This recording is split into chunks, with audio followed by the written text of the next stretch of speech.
May mga karanasan tayo na nagpapahina sa atin na tila ba siyang umuubos ng ating inspirasyon at lakas.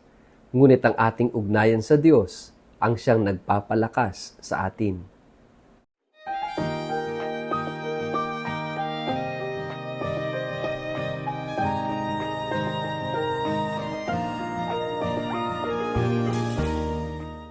Ang mabuting balita ng Panginoon ayon kay San Mateo.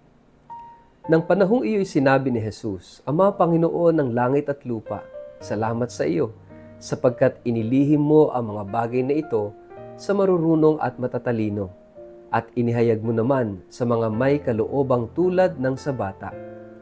Oo Ama, sapagkat ganoon ang nais mo. Ibinigay na sa akin ng aking Ama ang lahat ng bagay. Walang nakakakilala sa anak kundi ang Ama, at walang nakakakilala sa Ama kundi ang anak, at ang mga pinili ng anak na pagpahayagan niya. Ang mabuting balita ng Panginoon. Word of the day, hear what God has to say.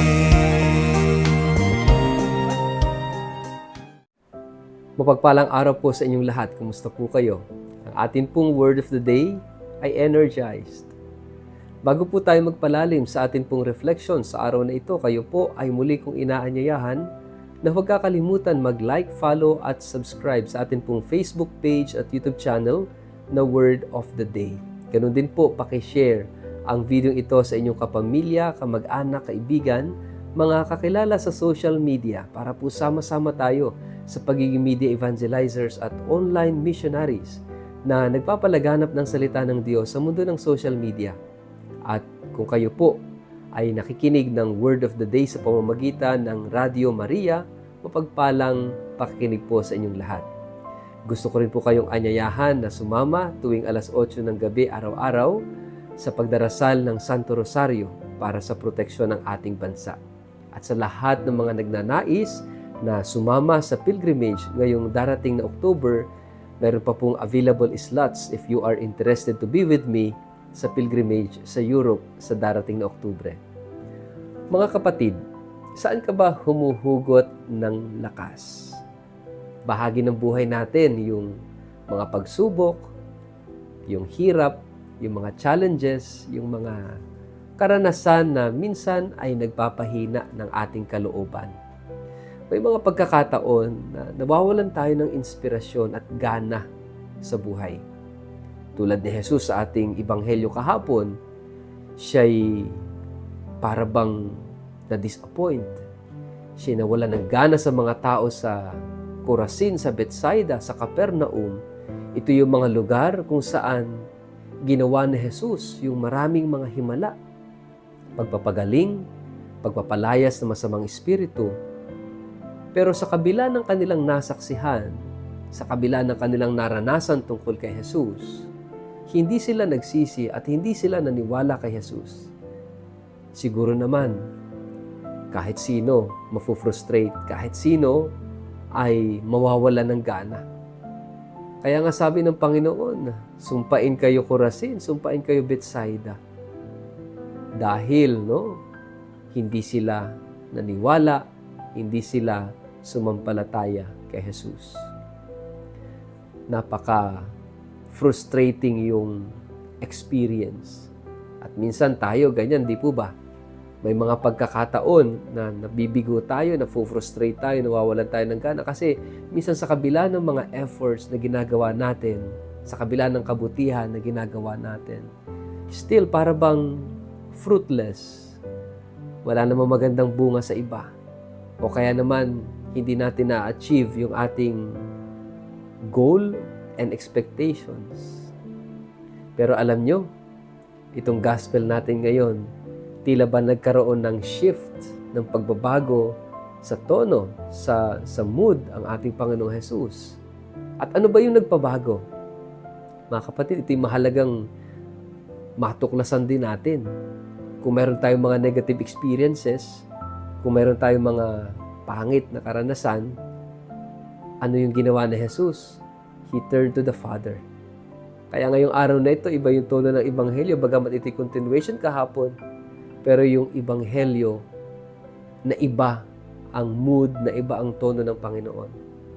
At ano yung naging dahilan ng pag-iiba? Something positive, something beautiful, something good. And that is the relationship of Jesus to the Father.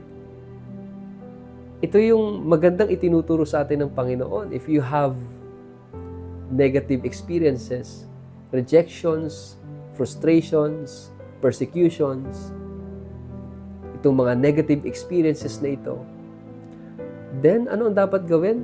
Turn to the Father.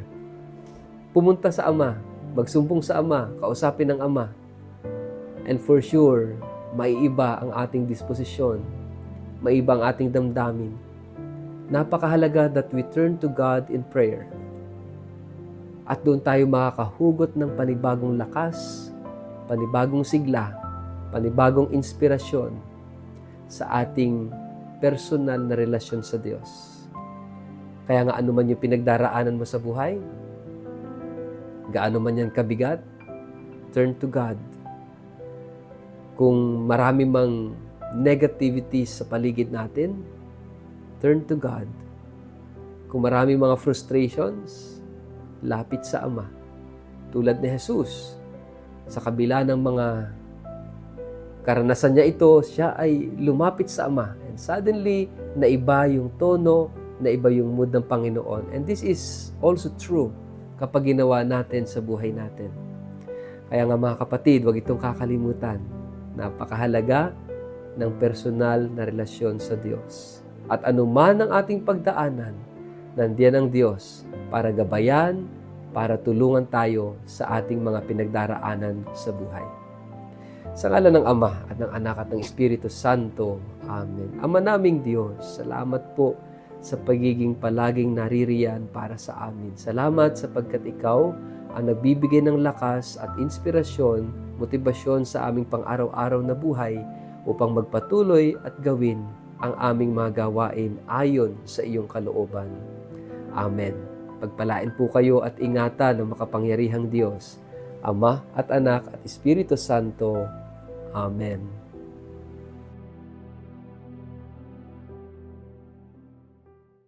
Sa lahat po ng aking mga followers sa Word of the Day, ang atin pong simbahan ay magdiriwang ng taon ng Hubileo sa susunod na taon, 2025, na tatawaging Jubilee of Hope.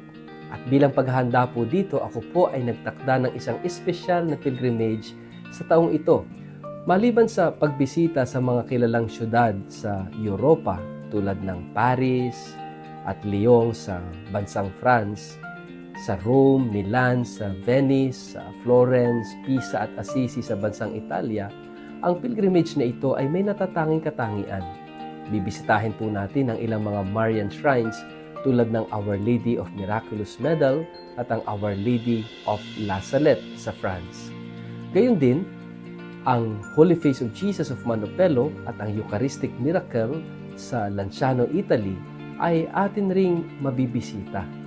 Hindi lang po iyon, magkakaroon din po tayo ng pagkakataong makita ang mga incorrupt bodies ng mga santo tulad ni na Saint Padre Pio, Saint Catherine Labouré, Saint Vincent de Paul, Saint Bernadette Soubirous, Saint John Vianney, Saint John Bosco, Saint Clare of Assisi, Saint Lucy, at marami pang iba. Magkakaroon din tayo ng pagkakataong mabisita ang 4 na basilika sa Roma at ang ilang mga historical at itinuturing na wonders of the world tulad ng Eiffel Tower, Leaning Tower of Pisa, ang Colosseum at marami pang iba.